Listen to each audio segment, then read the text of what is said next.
Hello students, ഞാനിന്ന് എങ്ങനെ data clear ചെയ്യണം എന്നുള്ളതാണ് നിങ്ങൾക്ക് ഈ വീഡിയോയിലൂടെ പറയാൻ പോകുന്നത്.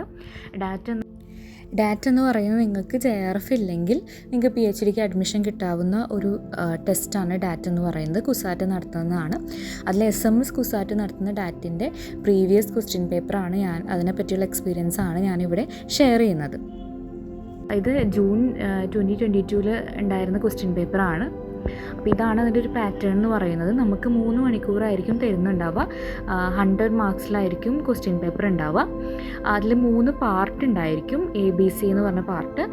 ഫസ്റ്റ് എല്ലാ പാർട്ടും കമ്പൽസറി ആണ്, നമ്മളെല്ലാം അറ്റംപ്റ്റ് ചെയ്യണം.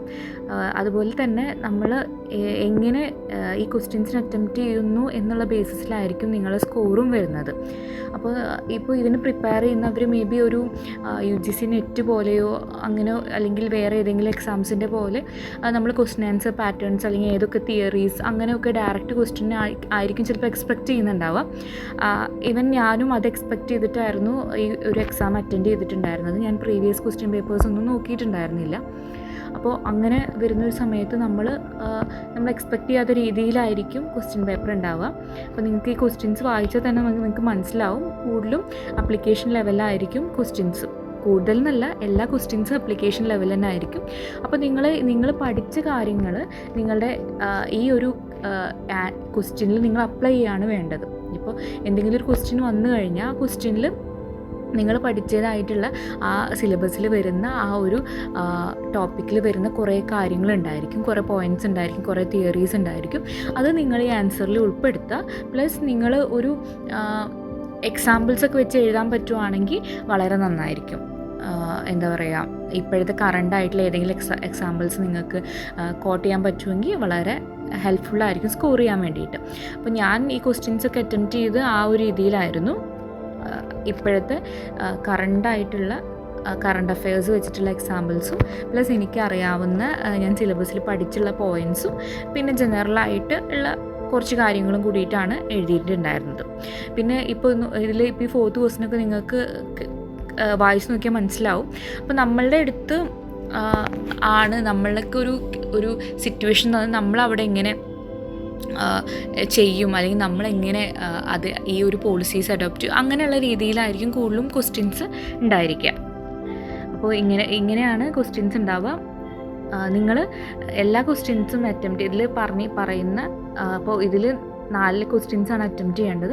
ആ 4 ക്വസ്റ്റ്യൻസ് അറ്റംപ്റ്റ് ചെയ്യുക. ഒരു ക്വസ്റ്റ്യൻ പോലും മിസ്സാക്കരുത്. കാരണം മിസ്സാക്കി കഴിഞ്ഞാൽ വേറൊരാൾക്ക് നിങ്ങളുടെ ചാൻസ് പോകാനുള്ള ഇത് കൂടുതലാണ്. കാരണം നമുക്ക് ഈ ഒരു ടെസ്റ്റ് ഞാൻ എഴുതുന്ന സമയത്ത് ഏകദേശം 86 പീപ്പിളാണ് എഴുതിയത്. അതിന്ന് വെറും 8 വരെയാണ് ഈ ടെസ്റ്റിൽ ക്വാളിഫൈ ചെയ്തത്.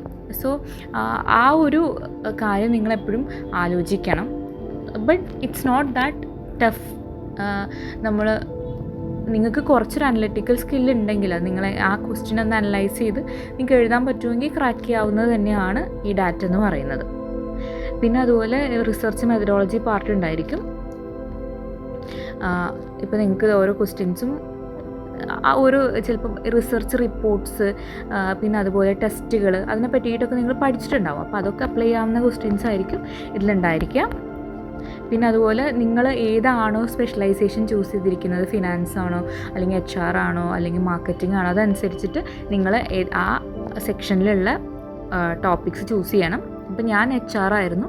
അപ്പോൾ ആ HR നുള്ള ക്വസ്റ്റ്യൻസ് നമുക്ക് എക്സാമ്പിൾസൊക്കെ വെച്ചുള്ള രീതിയിൽ തന്നെ അറ്റംപ്റ്റ് ചെയ്തായിരുന്നു. അപ്പോൾ ഒരു കാര്യം പറയാനുള്ളത് എന്താണെന്ന് വെച്ചിട്ടുണ്ടെങ്കിൽ HR ഞാൻ ഒരുപാട് എഴുതിയിട്ടുണ്ടായിരുന്നു. ഒരുപാടെന്ന് പറഞ്ഞു കഴിഞ്ഞാൽ ആ മൊത്തം ബുക്ക്ലെറ്റ് കംപ്ലീറ്റ് ചെയ്തിട്ടുണ്ടായിരുന്നു. എല്ലാ ക്വസ്റ്റ്യൻസും അറ്റംപ്റ്റ് ചെയ്തിട്ടുണ്ടായിരുന്നു. അത്രയും ഈസി ആയിട്ടൊന്നും എനിക്ക് ആ എക്സാം അത്ര ഈസി ആയിട്ടൊന്നും ഫീൽ ചെയ്തിട്ടുണ്ടായിരുന്നില്ല. പക്ഷേ എന്നാലും ആദ്യത്തെ ആ ഫേസ് കണ്ടപ്പോൾ തന്നെ I was not confident that ഈ എക്സാം ക്രാക്ക് ചെയ്യാൻ പറ്റും എന്നുള്ള കാര്യം. പക്ഷേ എന്നാലും നമ്മൾ എന്ത് ചെയ്തില്ല, കോൺഫിഡൻസ് കളഞ്ഞില്ല. ഞാൻ എല്ലാ ക്വസ്റ്റ്യൻസും അറ്റംപ്റ്റ് ചെയ്തു. എനിക്കറിയാവുന്ന രീതിയിൽ എല്ലാ ക്വസ്റ്റ്യനും എൻ്റേതായിട്ടുള്ള എക്സാമ്പിൾ, ഞാൻ ഓരോ ക്വസ്റ്റ്യൻ ആൻസർ എഴുതുമ്പോഴും അത് സെപ്പറേറ്റ് ഒരു സെക്ഷൻ എക്സാമ്പിൾ എന്ന് പറഞ്ഞിട്ട് അങ്ങനെയുള്ള അതിനോട് റിലേറ്റഡ് ആയിട്ടുള്ള എക്സാമ്പിൾസ് വെക്കാൻ ഞാൻ വെച്ചിരുന്നു. ആൻഡ് ആ എക്സാമ്പിൾസ് എന്നെ ഒന്ന് ഹൈലൈറ്റ് ചെയ്തിരുന്നു, ഒന്ന് അണ്ടർലൈനൊക്കെ ചെയ്തിട്ട്. സോ ആ എക്സാമിനർക്ക് അതിൽ ഫോക്കസ് ചെയ്യാൻ വേണ്ടിയിട്ട്. അപ്പോൾ ഇതാണ് എൻ്റെ എക്സ്പീരിയൻസ് എന്ന് പറയുന്നത്. നിങ്ങൾക്കിത് ഹെൽപ്ഫുൾ ആവും എന്ന് വിചാരിക്കുന്നു. ഇത് ഡിപ്പാർട്ട്മെൻറ്റ് ടെസ്റ്റിൻ്റെ അഡ്മിഷൻ ടെസ്റ്റിൻ്റെ ജൂൺ 2023 ക്വസ്റ്റ്യൻ പേപ്പറാണ്. ഇതും കൂടി നിങ്ങൾക്കൊന്ന് റെഫർ ചെയ്യാൻ വേണ്ടി ഞാൻ ഈ വീഡിയോയുടെ കൂടെ വെക്കുന്നുണ്ട്. അപ്പോൾ ഇതുപോലെ തന്നെയാണ് പാറ്റേൺ വരുന്നത്. ഇപ്പോൾ 2 വർഷമായിട്ട് ഇതുപോലെ തന്നെയാണ് പാറ്റേൺ. അപ്പോൾ അതിൻ്റെ എക്സ്പീരിയൻസിലാണ് പറയുന്നത്. മേ ബി ഈ വർഷം ചെറിയ ചേഞ്ചസ് ഒക്കെ ഉണ്ടായിരിക്കാം. അപ്പോൾ അതിൽ നമുക്കൊന്നും പറയാൻ പറ്റില്ല. കാരണം ഈ സിലബസിന് ഇങ്ങനെ രീതിയിലും ഏത് രീതിയിലും അവർക്ക് ക്വസ്റ്റ്യൻ ചോദിക്കാൻ പറ്റുന്നതാണ്. അപ്പോൾ 2 വർഷത്തിൽ ഇങ്ങനെയാണ് ക്വസ്റ്റ്യൻ പേപ്പർ പാറ്റേൺ ഉണ്ടായിട്ടുള്ളത്. അപ്പോൾ ഈ ക്വസ്റ്റ്യൻസും കൂടി നിങ്ങളൊന്ന് നോക്കുക, അതെല്ലാം ഒന്ന് എങ്ങനെ ആൻസർ ചെയ്യാൻ പറ്റുമോ എന്നുള്ള കാര്യം ഒന്ന് ചെക്ക് ചെയ്യുക.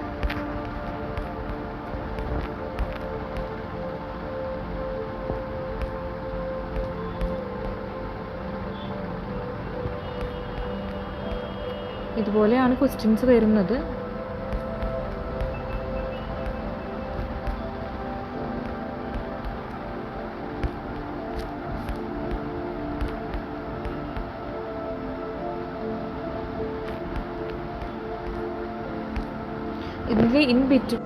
ഇതിൽ 2022 ചില ക്വസ്റ്റ്യൻസ് നിങ്ങൾക്ക് കാണാം. അത് റിപ്പീറ്റ് ചെയ്ത് വന്നതല്ല, മറ്റേ PDF-ലത്തെ ചില പേജസ് ഇതിലേക്ക് ആഡ് ചെയ്യപ്പെട്ടതാണ്. എല്ലാ ക്വസ്റ്റ്യൻസും ഡിഫറെൻ്റ് തന്നെ ആയിരിക്കും. ഈ പാറ്റേൺ ആയിരിക്കും ഫോളോ ചെയ്യുന്നുണ്ടായിരിക്കും.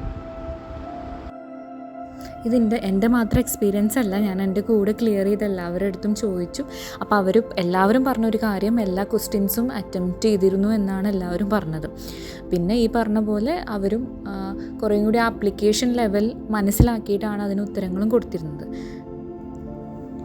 സോ എല്ലാവർക്കും ഓൾ ദ ബെസ്റ്റ്. എല്ലാവരും വളരെ ഡീറ്റെയിൽ ആയിട്ട് എഴുതാൻ നോക്കുക ആൻസേഴ്സൊക്കെ.